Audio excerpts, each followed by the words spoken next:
Bonjour Berger. Bonjour, bien-aimé. Je pense bien, le dimanche, nous étions à l'église. Nous vous avions suivi avec attention. Les sujets que vous avez développés, alors ça a pris beaucoup de temps, presque 1 heure à l'église. Est-ce que vous pouvez d'abord nous faire une synthèse de cette matière de ce dimanche passé? Merci beaucoup pour la parole. Bien-aimé, nous avons exploité un thème qui n'était rien d'autre que Jésus, l'arbre qui change le goût. Autrement dit, Jésus, l'arbre qui donne le goût. Nous sommes focalisés sur l'écriture de Moïse à l'Exode, chapitre 15 et le 25e verset, qui stipule que Moïse criait à l'Éternel et l'Éternel lui indiqua un bois qui devait jeter dans la source afin de transformer les goûts de l'eau. L'eau qui n'est rien d'autre qu'une substance qui donne la vie. Parce que sans eau, on ne peut pas vivre. Sans eau, autrement dit, il n'y a pas la vie. Mais la qualité de l'eau n'a pas permis à Israël d'avoir la vie. Parce que le désert, c'est un endroit qui n'a pas de choses qui peuvent donner la vie. Et ce texte démontre la marche d'Israël vers sa destinée. Vous devez savoir et comprendre que un arrêt-bis n'est pas un terminus. Dieu nous attend quelque part. Nous ne pouvons pas se fier de ce que nous voyons par les yeux physiques. Et chaque chose que Dieu fait dans notre vie a toujours eu un objectif quelconque. D'ailleurs, si vous rentrez dans les Écritures, vous comprendrez que Dieu ne se rétracte jamais. Dieu ne peut jamais se compromettre. Quand Dieu dit quelque chose dans la vie d'un homme, il finit toujours, malgré le temps, il finit toujours par l'accomplir. Abraham a eu à conclure l'alliance avec Dieu. Et Dieu l'exige dans sa vision de pouvoir nécessairement lui offrir. Mais les assignations ou soit les consignes que Dieu lui a données, Abraham l'accepte, mais il l'accomplit avec négligence. Et dans la colère de Dieu, vu qu'il avait déjà conclu l'alliance, il dit à Abraham, même si toi tu as commis un forfait, mais ce n'est pas toi qui seras victime, ce n'est pas toi qui dois purger la peine, mais ta descendance. Il aurait fallu que l'accomplissement de ce que Dieu avait dit, parce que Dieu, dans son allocution, il a eu à démontrer que ta descendance ira dans une terre étrangère pendant un moment bien déterminé, mais après, il reviendra pour les libérer. Deux choses qui ont amené Israël en Égypte, notamment ce que Dieu avait dit. Deuxième des choses, c'était la famine. Et la Bible nous démontre qu'Israël se retrouve en Égypte pendant un moment où Joseph régnait. Mais si vous lisez, nous n'avons pas le temps de décortiquer parce qu'avec ceux-là qui étaient ensemble avec nous dans le titre, ils ont compris le développement de l'ensemble de toutes ces choses, comment on l'a expliqué. Mais le moment était venu où le roi qui connaissait Joseph n'était plus et Joseph lui-même n'était plus. Et le moment était arrivé que Dieu prend la résolution de faire partir son peuple.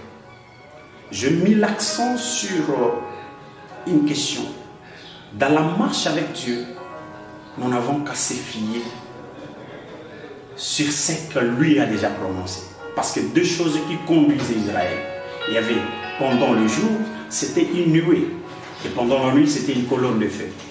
Ça veut dire qu'Israël était condamné à fixer son regard sur ces deux choses-là. Sans pour autant regarder de part et d'autre, il devrait se concentrer, marchant tête haute. Même si par terre, même si là où il piétinait, il y avait des épines, Israël ne pouvait pas se fier à toutes ces choses-là. Il devrait simplement fixer son regard. Voilà pourquoi vous allez comprendre que David dit « Je lève mes yeux vers les montagnes. C'est là où il y a notre secours. » Même dans notre marche, bien sûr, il peut y avoir des problèmes ci et là, mais ne regardons pas de part et d'autre. Concentrez-nous sur ce que Dieu a déjà dit. Parce qu'il y a un miracle qui nous attend. Les chemins de Canaan vers Israël, ou soit de l'Égypte vers Canaan, il y avait un chemin de 15 jours. Mais Dieu n'a pas voulu faire passer Israël de ce chemin de 15 jours. Il les fait passer dans un chemin inexistant. Dans l'éternité, ce chemin existait. Mais aux yeux physiques, ce chemin n'existait pas. Écoutez, je voudrais dire simplement que lorsque Dieu donne la vision, il donne également la provision. C'est lui qui connaît les tenants et les aboutissants de l'appel de l'eau. Israël se retrouve en route devant la mer Rouge. Il ne devrait même pas s'inquiéter. Il devrait se focaliser sur ce que Dieu avait déjà dit. Israël passe.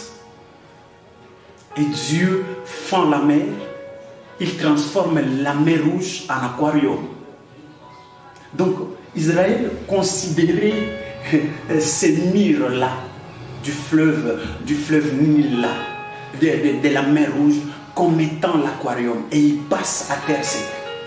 Il se retrouve, malgré le miracle de tout ce que Dieu a fait, mais Israël se retrouve dans le désert, il oublie ce que Dieu avait déjà posé comme miracle. À cause du manquement de l'eau, Israël commence à s'inquiéter et murmurer contre Dieu. Je voudrais dire à quelqu'un, le désert pour nous les enfants de Dieu n'est pas un endroit de punition, mais c'est un endroit de formation. C'est un endroit où Dieu est en train de forger même notre être, notre caractère. Pour dire à quelqu'un que l'onction sans préparation, c'est du poison. Il aurait fallu que Dieu prépare, parce que Israël était en route vers un pays dans lequel où il devrait être bénéficiaire du lait et du miel, où il devait vivre l'abondance. Alors Dieu prenait toutes ses responsabilités afin de former. Et la deuxième des choses, c'était quoi? Lorsque Dieu prend des résolutions, enfin pour citer, Dieu décide de faire partir Israël de la mer Rouge vers Canaan. Mais Israël se retrouve dans une condition où il manquait quelque chose qui allait contribuer à sa vitalité. Mais il commence à s'inquiéter. Bien-aimés dans le Seigneur, même s'il arrivait qu'il y a des problèmes dans nos vies, nous n'avons qu'à retourner à celui qui nous a créés à son image, à celui qui nous a appelés. Lui-même connaît de quoi il mettra à notre disposition afin que nous puissions vivre. Et quand il se retrouve devant la mer Rouge, la simple chose, c'était simplement appeler Dieu. C'était simplement rappeler Dieu. C'est toi qui nous as fait quitter le pays d'Égypte. Viens maintenant, voilà, nous n'avons pas de quoi nous nourrir. Parce que la Bible nous dit, ne vous inquiétez pas, dit l'Andenne. Et la Bible nous dit, qui par ses inquiétudes pourra ajouter même une coudée à la durée de sa vie? Personne. Personne. Alors, écoutez, nous on n'avait pas la vie. Nous on ne savait pas même où se tenir. La Bible dit, dans les cieux, parmi les quatre êtres vivants, personne n'y était. Parmi les 24 vieillards, parmi les anges, personne ne pouvait se donner. Notre vie n'avait pas du goût au vie de tout le monde. Il aurait fallu que Jésus accepte. Quand vous lisez Jean chapitre 15, verset 5, la Bible dit, Jésus qui se présente, que je suis le cep, et Dieu est le vigneron, et nous qui sommes les sarments. Ça veut dire que nous sommes greffés à Jésus. La Bible nous dit, à la connaissance de la parole de Dieu, nous devons y ajouter la science. Il y a un auteur, Linné. Cet auteur a étudié quelque chose sur la nomenclature binomiale. Et cet auteur a classifié les êtres humains selon leurs espèces. Jésus il y a les espèces animales, il y a aussi les espèces végétales. Mais Jésus étant un être humain d'espèce animale, lui s'identifie dans Jean chapitre 15 comme étant, il s'identifie comme étant un arbre. En lui, il y avait l'espèce. Ça veut dire l'espèce animale commence la vie dès la naissance et sa vie prend fin à la mort. Mais vous allez comprendre que l'espèce végétale, lui commence sa vie à la mort. Pour qu'il y ait la naissance d'une espèce végétale, il faut qu'il y ait la mort. Alors pour nous mettre au monde, nous qui sommes Église, il aurait fallu que Jésus connaisse la mort à la croix de Golgotha pour donner la vie. Voilà pourquoi Jésus, il devrait passer par la croix afin que nous ayons la vie. C'est pourquoi, dans cette révélation, Jésus s'identifie comme un bois, la source.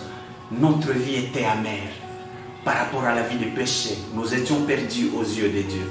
Mais Jésus se donne la peine d'ouvrir ce livre de la loi afin de Dieu d'en rompre le setso qui est contenu. Et par rapport à ça, aujourd'hui nous avons la vie. Notre vie était amère. Il fallait que Jésus donne du goût. Alors si nous voulons donner du goût, si nous voulons vivre normalement, il faut accepter simplement Jésus. Même si il y avait des problèmes dans nos vies, même si nous connaissons des stérilités, nous avons le manquement et toute autre chose, il est question simplement d'accepter le Seigneur Jésus. C'est lui qui va transformer. Parce que d'ailleurs la Bible nous dit, il s'est fait pauvre afin que nous soyons riches. Il s'est fait malade afin que nous ayons la bonne santé. Voilà pourquoi j'invite le peuple de Dieu à se greffer, nous qui sommes sarments, à se greffer à Jésus afin d'avoir la vie. Voilà un peu au clair le message de ce dimanche et que Dieu vous bénisse. Merci.